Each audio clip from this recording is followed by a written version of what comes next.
Hukum sosial itu memang nggak pernah mengikat di semua sisi ya, karena memang patokannya itu begini. Saya ambilkan contoh di Quran ya, karena ini memang tema tafsir.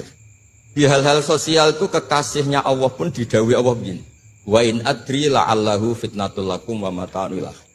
Wa ma adri ma yuf'alu bi wala bikum. Jadi Nabi misalnya mau perang, misalnya perang apa ini, Allah terus bilang, Muhammad kamu tenang saja, pasti menang. Enggak. Karena kalau dibilang begitu nanti kendilnya Nabi atau keberanian Nabi dikira karena ada jaminan. Tetap. Sehingga nyuwun sewu Nabi juga pernah mengalami perang menang di Badar, pernah mengalami kalah di Uhud.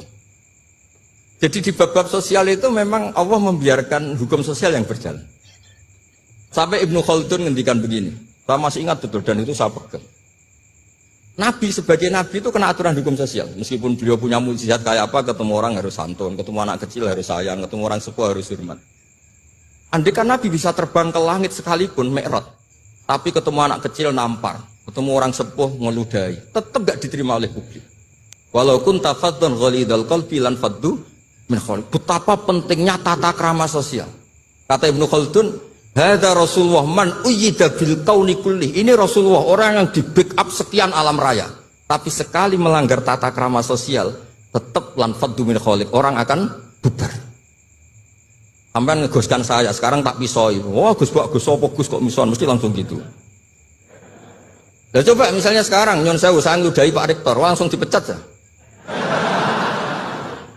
Artinya tatanan sosial, meskipun saya keramat. Makanya kata Ibnu Khaldun, hadza Rasulullah man uyyida bil kauni kullih law syaa. Ini Rasulullah orang yang bisa mengendalikan alam raya karena kekasih Allah. Itu saja kena aturan, walau kunta faddan ghalidhal qalbi lan faddu min khawlik. Kalau engkau salah tatanan sosial Muhammad, orang akan bubar. Nah maksudnya gini Pak dosen, kalau tatanan sosial gini, saya pernah ditanya oleh dekan Fakultas Kedokteran pas ada diskusi dengan ya tadi orang-orang medis, misalnya begini, itu misalnya nyun sewu, tapi gak usah dijiwai, gak usah kamu udah dilupakan saja gak apa-apa. Menyembuhkan orang koma itu baik apa tidak baik, tapi misalnya orang ini kalau sembuh pasti bunuh lagi, pasti merkosa lagi. Terus kita gimana? Ngasih makan juga sama. Orang miskin nggak bisa makan, nggak bisa apa-apa, nggak bisa makan, nggak bisa apa-apa.